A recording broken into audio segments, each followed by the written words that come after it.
And welcome back to Teacher Jeff 40K. Today I found something special I want to talk about. Sort of step outside of rules and go for a look back in the past.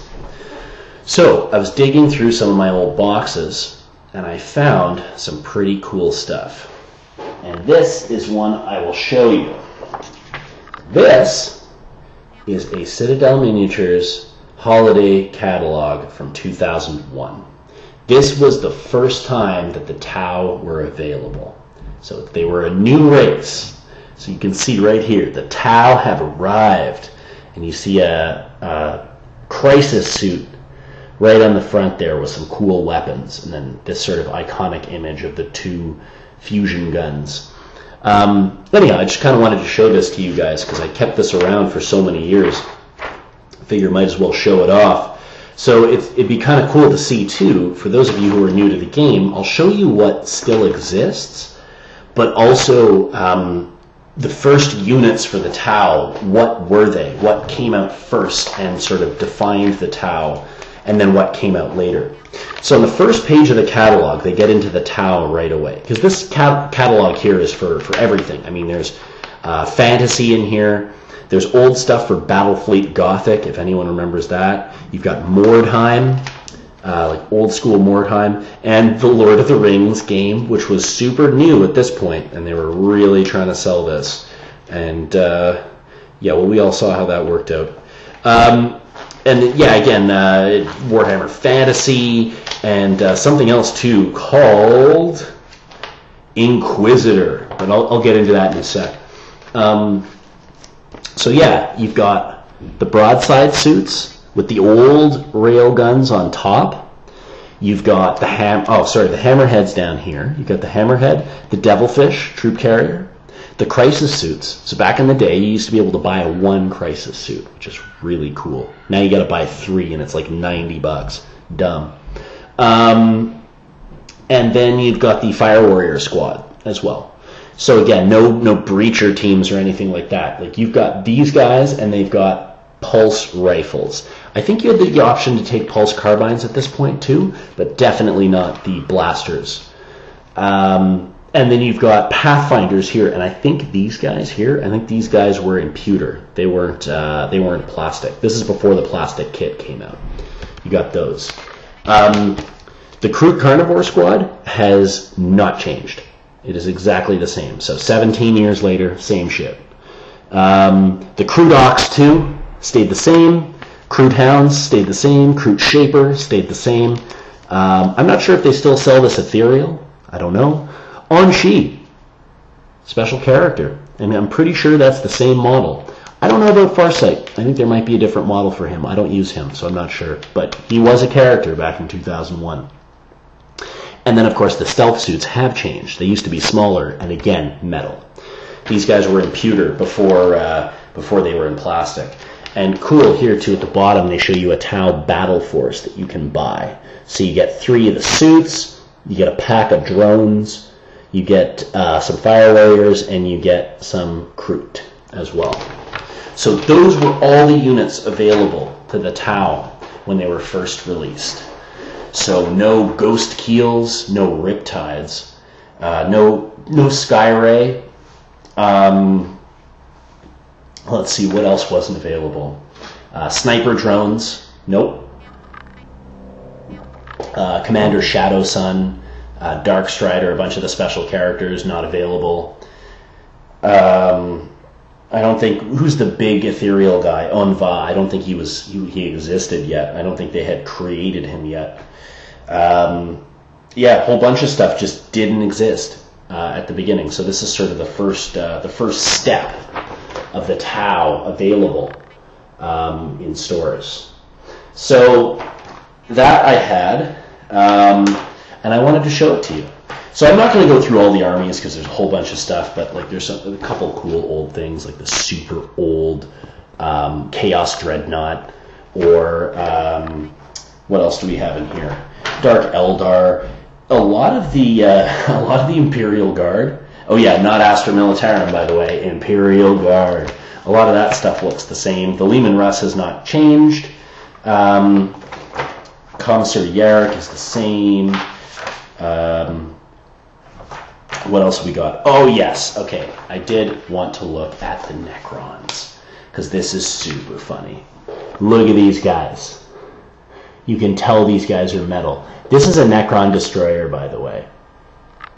So imagine you shooting that at someone and you want them to take you seriously. It looks so silly. I do like the look of this Necron Lord, though. He's kind of funny. But yeah, you got the little scarabs, and they're like these tiny... I'm still getting used to figuring out where to put my finger on the camera. These little scarabs here, they look very, very weird. I don't know. I kind of like it. And of course, you've got Sisters of Battle directly under them, which are the same models you've seen for a million years. But I imagine coming soon we're going to see some new Sisters of Battle, or so I have been told. Anyhow, I kind of wanted to share that with you, with the new Tau Codex coming out, to show you, where this stuff had started. And actually, I haven't been playing Tau for this long, by the way. This is just, I used to buy these models when I was younger because they looked cool, and I didn't understand any of the rules. This is like 3rd edition, I think. I didn't understand any of the rules. I played a couple games badly, and it was just kind of like about, having these cool models that you could put together yourself. My first army was a bunch of blue orcs, and I remember a guy at a store getting really neckbeardy about it because my orcs were blue and they were supposed to be green, and I was like fucking 11 or something. Anyways, but I also did this thing when I was younger where I just bought a bunch of codexes because I just kind of liked the books. And I didn't really have the armies, but I enjoyed reading through the books, and also the codexes were a lot more affordable back then.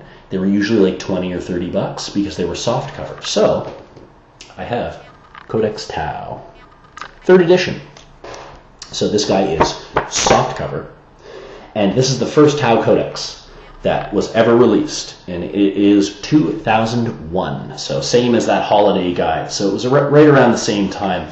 And there's some neat little pictures you've got of some of the different pieces of the army. And you can see it's a very limited catalog stuff. So you have all the stuff showed you in the catalog guide. Hammerheads, the Deathfish, broadsides, crisis suits, of course. Was no commander kit, by the way. You had to buy a crisis suit and just make him commander. So if you have a look down here at the bottom, this is commander, but he's just a crisis suit. So anyways, I used to like that. Actually, that was kind of cool. You pick crisis suit and he was like a big deal. Anyhow, they have the Yule lore stuff. A lot of in black and white though, which is kind of neat. Some neat images I imagine have been reprinted in the past several years. The story of the Tau, different stuff, Art of War. I thought it'd be kind of cool to go through some of the weapon stats from 3rd edition and have a look at what we got over here. So I have a little stat page there you can have a look. So a lot of the stuff, actually, surprisingly, even though the rules have changed, a lot of the stats for the weapons stayed the same. The Flamer was a flamer like every other flamer in the game, although there was the template, of course, and this D6 bullshit. But it was an AP5, so AP's changed. If any of you are from 7th edition, AP was different.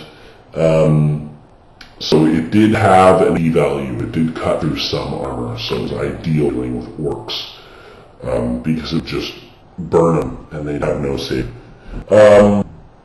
Missile pods are pretty much the same. 7, Assault 2, 36-inch range. The AP again is different because the rules are totally different for that. Plasma rifle, again, strength 6.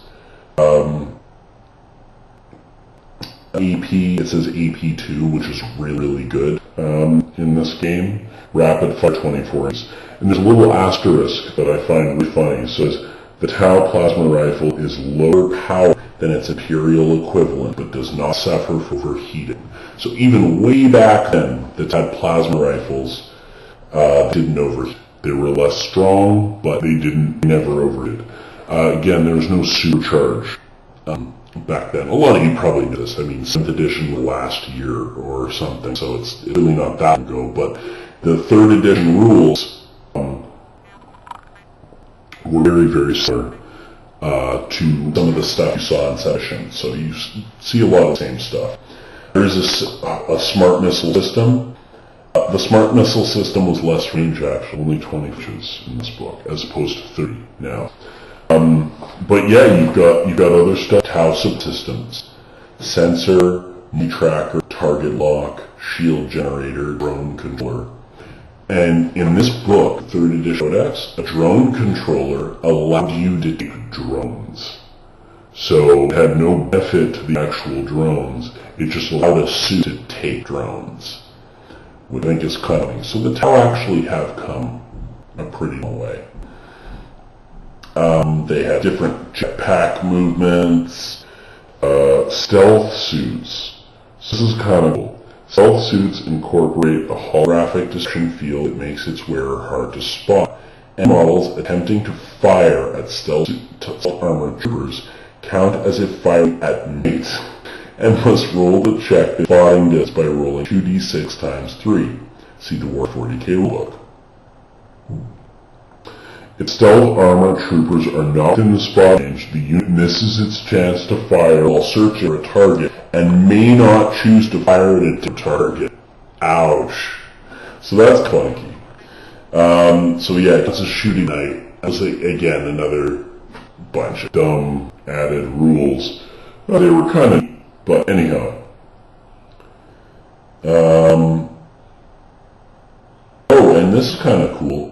So you've got the railgun, that is truly the same profile. So strength 10, 2-inch range, AP amazing shot.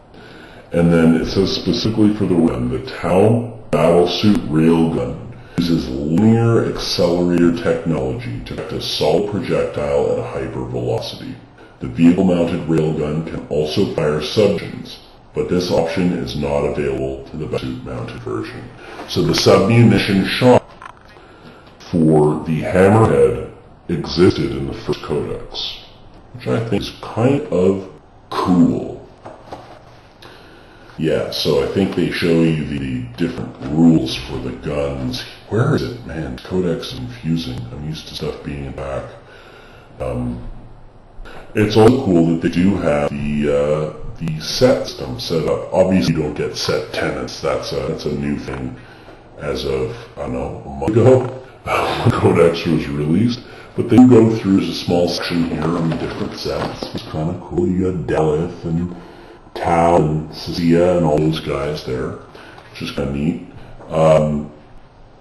And I think that's kind of cool too. They used to have little stories in there too. So now sometimes if you read a Codex, you'll see like tiny little snippets of something, and then they'll describe each unit.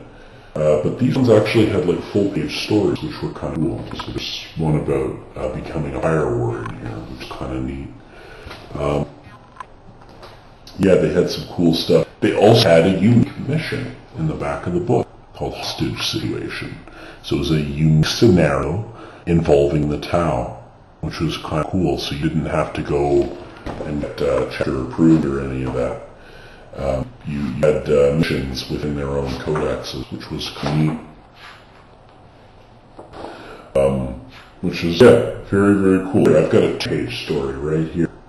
And this one, I've always had this image right here. This gave me the idea for one of my armies. So you've got a big, big space marine and a Tau, I imagine it's a Tau diplomat, and they're trying to talk things through, trying to maybe organize some sort of treaty, or something like that. And I've always liked that.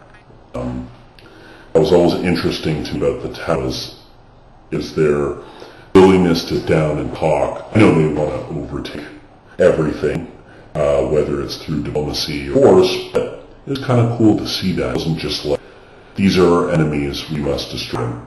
There was sort of an idea of integration. So yeah, very cool. And there were two characters that existed. You've got his stats and profile right here. And it's actually very similar to the stats you see now. And you've also got Commander Farsight. which is cool too. And he's still got his on blade. And they would show you also paint tips, which is something that is not in the codex now. They show you how to paint these guys properly.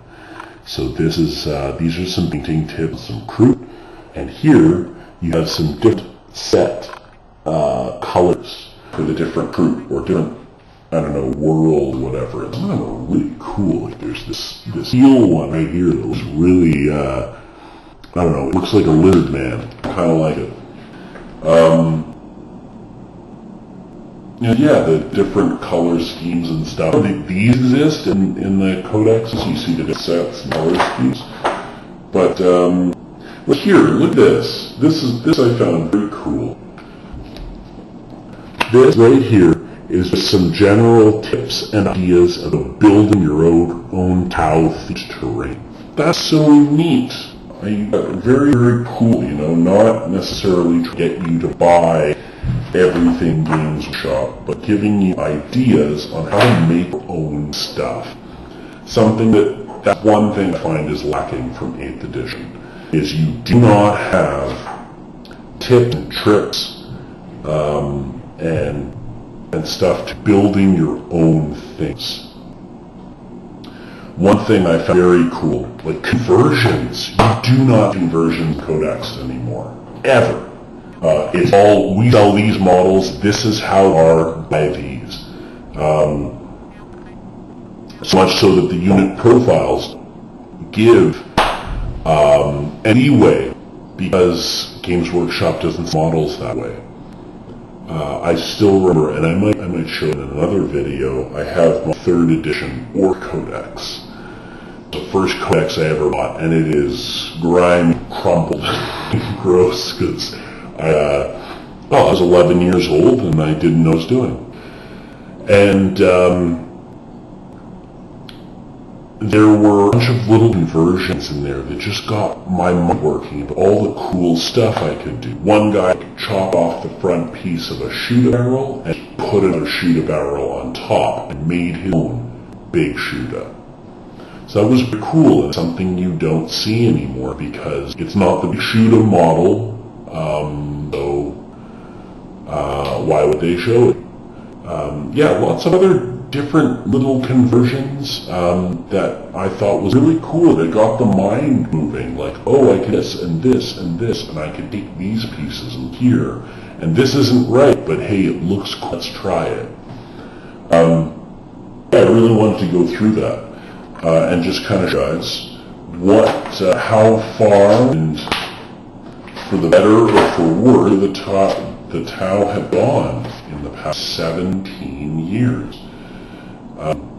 There's also a neat little thing I wanted to look at here, which is in the battlesuit technology. So there's a whole page of battlesuit technology, stealth suits and stuff that I discussed earlier. But what's very cool is here, it shows you a section with the 3 different suits that they have at the time. The Crisis suit, the Stealth suit, and the Broadside.